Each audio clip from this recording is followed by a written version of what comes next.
Going out. There's just so many stages that introvert's mind goes through the moment they get a simple invite. One of them being, well, who else gonna be there? Like, why go out when there's just so many more exciting things to do? Like reading with no pants on, watching Netflix with no pants on, working on hobbies, if you have the privilege of having one of those, or spending time with a close friend or partner. Ditto. And at the top of the list, sleeping. Introverts just often find more enjoyment and relaxation in solitary or introverted activities. Now, this doesn't mean introverts don't enjoy socializing, it's just that they often find large group activities overwhelming. The constant stimulation and the need to interact with multiple people can be mentally and physically exhausting. Now, with all that being said, that doesn't mean to not include your introverted friend in plans. They may say no, but hey, they still want to feel included. Is it weird? Yes. But it is what it is. I guess you could say it's a thought that counts. Also, just to note, if you ever do manage to drag an introvert to a party and end up losing them, check the bathroom. Why? Well, because recharging is real. Now let me say this. Just because someone's an introvert doesn't mean they don't like people. They love people, most of the time. But they need space to recharge sometimes too. Introverts tend to feel more mentally and emotionally drained after social interactions, especially in large groups or noisy environments. Unlike extroverts, who tend to gain energy from socializing and external activities, introverts often find that these interactions and experiences deplete their energy reserves. According to psychologist Dr. Elaine Aron, introverts have a more sensitive nervous system, which can lead to feeling overwhelmed by excessive sensory input and social interactions. So it's important to note that the need for recharging is not a sign of introverts being antisocial or unfriendly. It's simply a part of their natural temperament. Introverts value social interactions and relationships, but they also recognize the importance of balancing these interactions with sufficient alone time to maintain their mental and emotional well-being. This balance allows them to be more present and engaged when they do choose to engage in social activities. So make sure to not take it personal when they want to be alone. Talking on the phone. Immediate pressure. I don't know why, but that's just the best way to explain it. It literally feels like a chore. But also, introverts love their solitude and alone time. So if they get an unexpected phone call, it sometimes can lead to frustration or discomfort.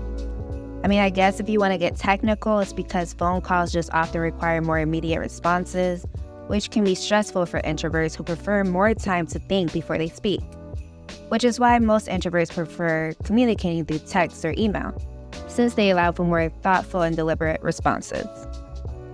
Networking. As forced adults trying to survive in today's society, we need jobs or whatever. But you can't even exist, let alone build your career without so-called networking. It's just a bunch of small talk and forced interactions that introverts find draining and less meaningful. Networking events are often designed with extroverted preferences in mind. Extroverts tend to thrive in these settings, which can make introverts feel like they don't belong or that their approach is less effective. There's a common misconception that effective leaders must be extroverted. This stereotype can negatively impact introverts' career advancement, despite research showing that introverts can be highly effective leaders. Introverts just often prefer one-on-one or small group interactions where they can have more meaningful and in-depth conversations. Traditional networking events may not cater to this preference.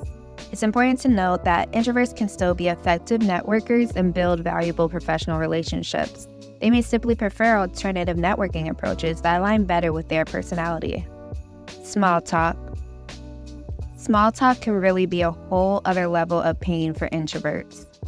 Introverts will honestly go the extra mile that even during a job interview, where you're basically sitting there pretending to have all the characteristics of an extrovert, and the employer mentions the monthly office parties and team building events as some of the amazing benefits, in their head, an introvert will automatically mark that in the cons list for that job. Small talk typically involves surface-level topics like the weather, current events, or simple pleasantries. Introverts often prefer conversations that delve into deeper, more substantial subjects, as they find these discussions more engaging and fulfilling. Engaging in small talk requires effort for introverts. They may need to constantly think of appropriate responses and maintain the conversation, which can be mentally exhausting. Introverts tend to think before they speak and may feel uncomfortable with the spontaneity of small talk. They prefer to carefully consider their responses, which can lead to pauses or perceived hesitancy in conversation. Introverts are often good listeners and may prefer to listen to other stories and thoughts rather than engaging in their own small talk. They value active listening and meaningful dialogue. Introverts don't need to be fixed. Why is it that some people look at introverts like it's something that needs fixing? A lot of people tend to confuse being introverted with social anxiety, social phobia, or being socially awkward. Which, yeah, sure, introvert can have one or all of these things, but they can also just, I don't know, not have anything to say. People just have different personality traits, and introversion is simply one of the many variations in human behavior.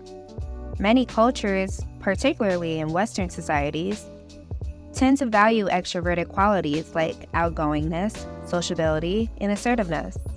In such cultures, introverted traits can be misunderstood or undervalued, leading to stereotypes or biases, such as the following. Number 1. Being alone doesn't mean they're lonely. Number 2. Being alone doesn't mean they're lonely. Number 3. Being alone doesn't mean they're depressed. Number 4. Introverts aren't boring or bored. Number 5. Not talking doesn't mean they're stuck up. Number 6. Not talking does not mean they're shy. Am I missing anything? Comment below any other misunderstandings. Also, please don't be that person that likes to call out an introvert as being too quiet because, well, it's annoying. Like, just vibe. Anyways, thanks for listening to my rant. Comment if you can relate or have any other introvert struggles.